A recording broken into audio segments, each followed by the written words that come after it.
दुनिया में एक ऐसी जगह है जिसे लोग सबसे मिस्टीरियस प्लेस मानते हैं। इस जगह का नाम है बर्म्यूडा ट्रायंगल।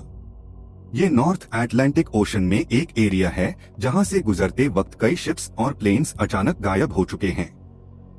सबसे हैरानी की बात यह है कि कई बार पायलट्स ने रिपोर्ट किया कि उनके इंस्ट्रूमेंट्स सडनली काम करना बंद कर देते हैं। कुछ साइंटिस्ट्स कहते हैं कि यहाँ मैग्नेटिक फील्ड अनयूजुअल है, जिसकी वजह से नेविगेशन सिस्टम्स कंफ्यूज हो जाते हैं। लेकिन आज तक कोई भी इस मिस्ट्री को कंप्लीटली सॉल्व नहीं कर पाया। इसी वजह से बर्म्यूडा ट्रायंगल को दुनिया की सबसे डेंजरस और मिस्टीरियस जगह माना जाता है।